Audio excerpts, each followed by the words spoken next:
Hey everyone, I'm Alyssa, an Indianapolis Colts cheerleader for the 2024 season, and this is Believe in Colts. Welcome back to Believe in Colts. I'm Lawrence Owen, and I'll be going alone today as Donald Thomas is dealing with a family emergency. So just keep him and his family in your thoughts, prayers, and best wishes. As we discuss today, the Indianapolis Colts being 190 plus 190 on the books, heading to Minnesota as the Vikings are 5-point favorites this Sunday, prime time, 8:20. All right, Eastern Standard. So a lot to discuss about this game. Obviously, I mean, you understand why the Vikings are 5-point favorites in this game. The Colts are 4-4, not had their best football that we have seen. The Vikings 5-2 and at home. So there's a bunch to discuss here. But before we do, I want to remind everybody that, hey, basketball fans, it's that time of year again, and the NBA is back from opening tip-off to buzzer beaters. BetOnline has you covered with the best odds, biggest promotions, and live in-game betting on all of your favorite teams. This season, every game matters. BetOnline has every stat, matchup breakdown, live odds to bet on during the game. And it's not just NBA. BetOnline has odds from everything from football to MLB playoffs, NHL, any sport.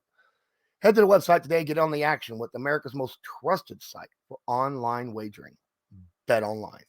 The game starts here. So, before we get into this, I gotta talk about the injury report. Okay, so the Indianapolis Colts and the Minnesota Vikings, pretty healthy overall, both teams. The Vikings got a couple guys that are a little bit questionable coming in. Their backup defensive lineman, nose tackle, actually, Taki Tamani, dealing with an ankle injury, didn't practice on Thursday. And then Blake Cashman, their starting inside linebacker, hasn't practiced all week with a toe injury. Curious if he's going to show up or not. Now, as for the Indianapolis Colts, we only have one guy that hasn't practiced this week. That is tackle Bernhard Raimann. That's going to be huge. That's something that we're going to have to discuss because he is dealing with that concussion. He is in the concussion protocol as he came in after the game with symptoms. Everybody else has practiced. Now, Pay was limited on Thursday with a hamstring, but I think we're fine there. I think he will play. It's nice to see that Ryan Kelly, Josh Downs, Pittman, Braden Smith, all these guys, full practicers. That's good to know. So the Indianapolis Colts heading into this game, this is weird, right? It's weird because this is a strength versus strength, weakness versus weakness matchup. Minnesota Vikings have one of the best defenses in the NFL, and they blitz more than anyone in the NFL by a mile. Over 41% of all defensive snaps for the Minnesota Vikings are blitzes, which means the Indianapolis Colts are going to have to find a way of taking advantage of the Vikings sending extra men to get pressure, okay? And I believe that's something that we could absolutely do when we have who is starting right now. I think that has a little bit to do with possibly why Joe Flacco is starting in this game over Anthony Richardson. The Vikings are 10th in the NFL in total defense, while the Colts are 14th in the NFL in total offense. And when you want to go on the flip side, it's bad versus bad, guys. It's bad versus bad. You would think that a team with Justin Jefferson and TJ Hawkinson and company would be higher than 24th offense, but they're not. But the Colts, look, defensively, they've not been great. They've looked better the last few weeks. I will give them that. They have blitzed more than what I'm used to seeing from Gus Bradley.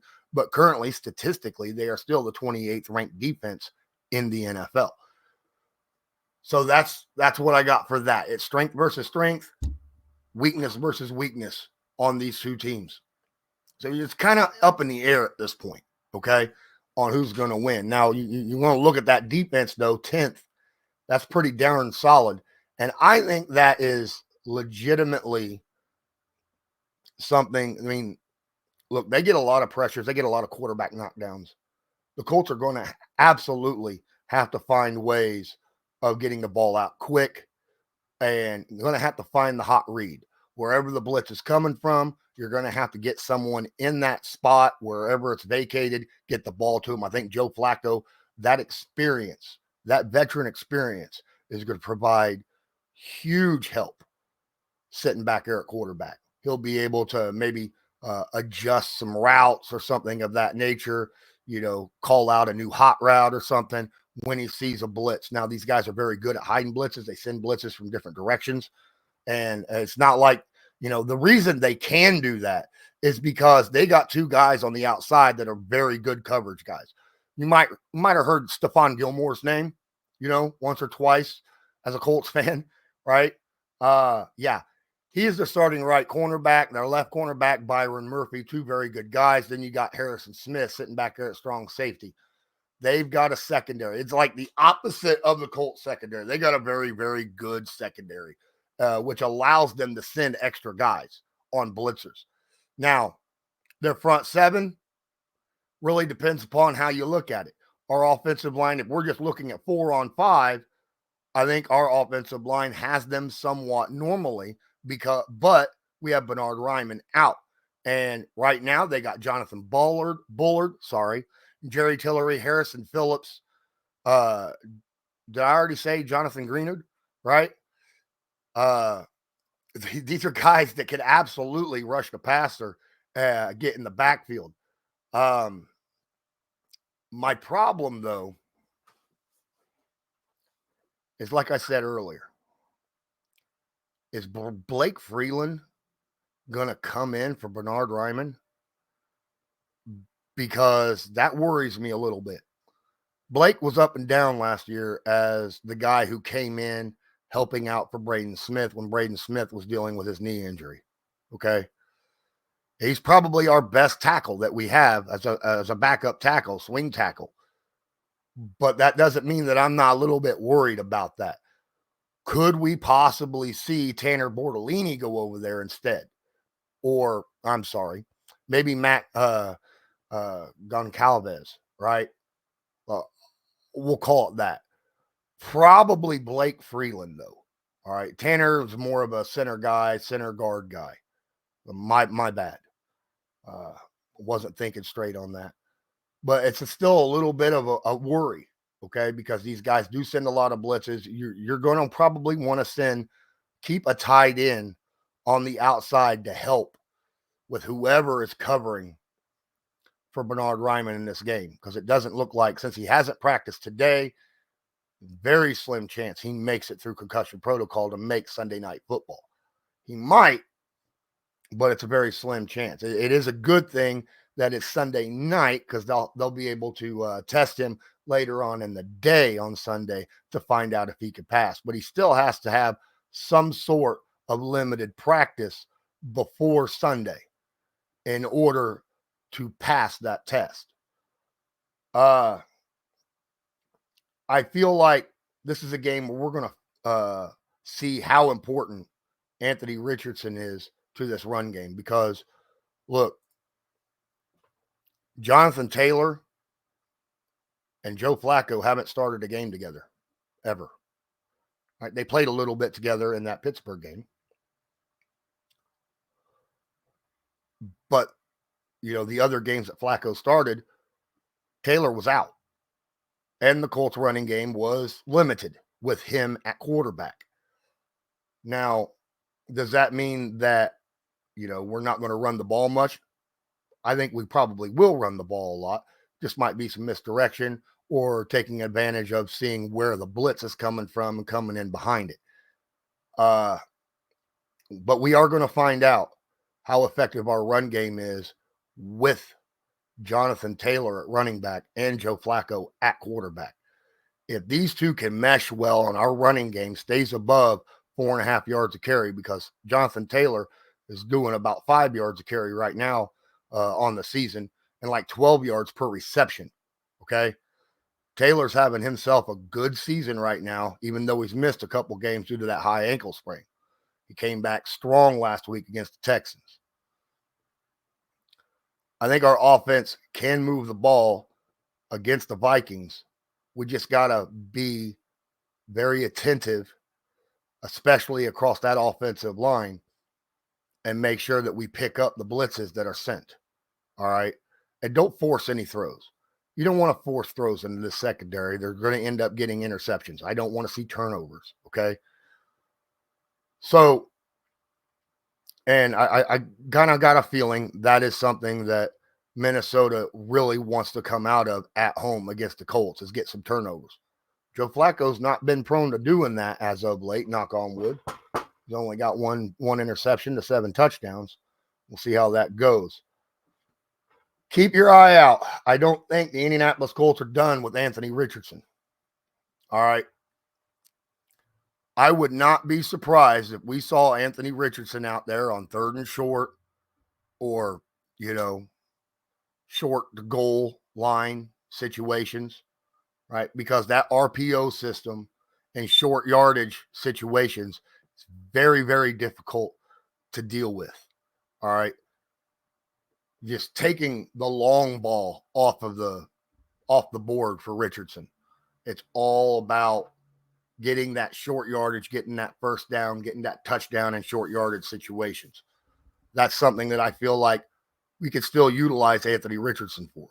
All right. I don't know if how bad this benching is, if he's benched and not allowed to play at all. I haven't heard that. He is the backup to Joe Flacco. So it doesn't seem like it is that hard. You're not playing anymore this season type of benching. He is the backup to Joe Flacco, as Shane Steichen said. So I could legitimately see some of that possibly come out in this Vikings game on Sunday Night Football. Now, defensively, this isn't the same offense that the Colts lost a 33-point lead at halftime a couple years ago. All right. That was Kirk Cousins. That was, Dalvin Cook. They don't have those guys no more. You got Sam Darnold at quarterback now. I mean, he's played pretty darn good football, don't get me wrong. And they got Aaron Jones, the running back from Green Bay. Now, they still have Justin Jefferson at wide receiver, and I got a feeling, look, I don't think Jordan Addison was a first-round pick, last year. And Justin Jefferson, of course, is the stellar wide receiver that the Colts apparently went after for a trade this past offseason, but failed to get him. I got a feeling the Colts are going to play a little bit of, we've seen it before where the Colts will rotate a safety over the top of somebody to try to keep them out. They did that a lot with Tyreek Hill against Miami. This is a situation where I feel like you kind of got to do that with Justin Jefferson. Okay. You're not going to take Justin out of the game entirely, but you can limit how many targets he gets by keeping those windows very tight. And I think that is something the Indianapolis Colts absolutely must do. Make this team beat you another way, whether it's on the ground with Aaron Jones, or make one of the other wide receivers like Naylor or Addison beat you. Let's not forget TJ Hawkinson, okay? They have TJ Hawkinson on this team. And our tight ends have not been the best at times against, or not our our linebackers have not played the best against tight ends at times this year. All right. I don't know if EJ Speed has lost his starting role or not. I know that we have seen our backup come in here, and play some good football. We got to keep Hawkinson locked down. We got to get pressure on Sam Darnold. We got to make him feel like he's still wearing that green and white, right? Keep pressure on him, hit him a lot. You do that, you can get turnovers from Darnold. Make him see ghosts. Make him see New York ghosts. That's what I say. All right. And the way Gus Bradley has been calling plays, more and more and more blitzes week after week after week.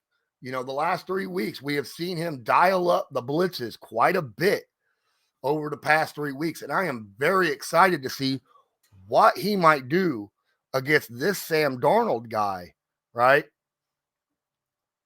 Could we end up, seeing even more blitzes than what we saw last week against CJ Stroud? I don't know. I think we should. The Colts now, in the late 20s, I believe, 22nd in the NFL in blitz percentage, which is drastically better already than what they were last year, where they were dead last in blitz percentage, right? I think they only blitzed something like 14% of the time. I think they're closer to 20% now, right? Which is heads and tails of way better in my opinion, because now teams don't know if you're sending or not, okay? They don't have to go out there and go, well, we're just going to get a vanilla defense and know that it's going to be a vanilla defense and not have to worry about it. Now they got to keep that on their minds. And I think that's something that really works well in this defense's favor. Now you're not going to see, look, Justin Jefferson goes all over the field. All right. And so you're not going to see Jalen Jones, solely one-on-one against Justin Jefferson. You're not going to see Sam Womack one-on-one against him the whole game. Justin's going to move across the field. He's going to get different looks, try to get the best look that he possibly can. We just got to play very good, sound defense across the board. And I know a lot of you guys that feel that the Colts defense is bad. I feel like the Colts defense has looked much better than what I expected them to be. Look, Indy hasn't lost by every game they've been in this year has been within 7, right? You can count on one hand how many points the Colts have lost. We got swept by the Texans. And you can count on one hand how many points we lost to both games combined to the Texans. They're a good team. All right. We beat Pittsburgh. There have been good teams we have beat. We've lost to some bad teams. Okay. I feel like this team rises to the challenge of good teams, and then bad teams, they kind of take for granted, I feel like sometimes. And we can't have that. We got to go out there and win. We got to have that winner's mentality, because let's face it. All right. You benched Anthony Richardson to put Joe Flacco in. You better win. You said in the press conference, Shane Steichen did, hey, he gives us our best chance to win. Well, we better start winning. All right. We're 4-4, definitely still in the thick of the playoff race. For those of you that say, well, it doesn't matter if we make the playoffs anyhow, we're going to get stomped in the first round. You don't know that. You don't, because you get in the playoffs, anything can happen. Like I said, the Colts play good teams good. All right. Remember last year, we weren't a great team, but we were able to beat some darn good teams. Okay. Like Baltimore, right? We've beaten Kansas City multiple times. We beat Pittsburgh the last 2 times we've played them. Okay. This team can beat good teams. And they absolutely could do that if they make the playoffs. So all we got to do is push. Now, if we lose 3 straight, you might as well throw Anthony Richardson back in there, in my opinion, just to get him his reps, because a 4-7 team is not making the playoffs. But in 4 weeks, we're 8-8. That's not looking good either, because I don't think 9-8 makes the playoffs. All right, but if we're 9-7, 10-7 will make the playoffs, most likely. 9-7, probably not. 10-7, most likely will. So legitimately, we got to win 5 games, or no, 6 games. We got to win 6 games. I think we could do that. We can go 6-3 in the next 7 or 9. You think so? If we can go 6-3, we make the playoffs. We got a shot. I'm okay with that. A lot of you think, well, Anthony Richardson is definitely not going to be the quarterback starting, next year. He's done with the Colts. I don't believe that's true either. I don't think this has anything to do with with his long term. I think this has a lot to do with him learning to be a professional, right? Yes, starting experience helps, but sometimes, as we have seen, jumping right into the fire, especially when you don't have the experience in college to help you when you get into the pros, is not a good situation because things are just moving too fast for you. He could legitimately benefit a ton sitting back and watching. But he's got to take this the right way. He's got to learn from it. We'll see what happens. Still too early to tell. I don't know. He could wash out. I hope not. I'm rooting for Anthony Richardson to really grow from this experience and possibly take over that starting spot better than what he was when he was benched. But we'll see what happens there. Key matchup in this game, I think I've already said, is whoever's playing left tackle, right? They got to play their position solidly this upcoming Sunday. That is first and foremost. Obviously, the entire offensive line against this blitz package, this blitz happy Minnesota Vikings team, very, very important. But that left tackle definitely has to play above and beyond. Whoever it is needs to play very damn good football in order for the Colts to win this game. I think the Colts can win this game. I don't know if they will. I think they do cover that 5 points, though. All right. I do think that the Colts can absolutely win this game. I'm going to choose the Vikings. All right. And I am going to say 23-21. Minnesota wins, but it could absolutely be flipped around. I think this has a lot to do with whoever scores last wins. All right. That's my opinion on that. Don't forget, looking back over at Darnold, man, shout out to Darnold. Hope everything turns out well for you and yours while you're going through this situation. Love to hear all of you. If you're watching this on YouTube, please smash that like button, hit subscribe. If you're not subscribed, tag that notification bell so that you are notified next time we go live or upload a video. Leave a comment. Let me know what you think about this upcoming game. Do the Colts stand a chance? Give me your score predictions. Okay. Who is that player that is the key component in this game? I want to know. What are your thoughts? Will Anthony Richardson see a few snaps in special situations in this game? Will we see him at all the rest of the year? You know, I've already gave my thoughts on all of this. I'd love to hear yours. If you're listening to this to an audio podcast, please leave a rating. Please leave a comment. All right. It'll help out a ton getting this out to other people. And until next time, I'm Lawrence Owen. This was Believe in Colts, brought to you by Bet Online. And as usual, go Colts. Do you believe?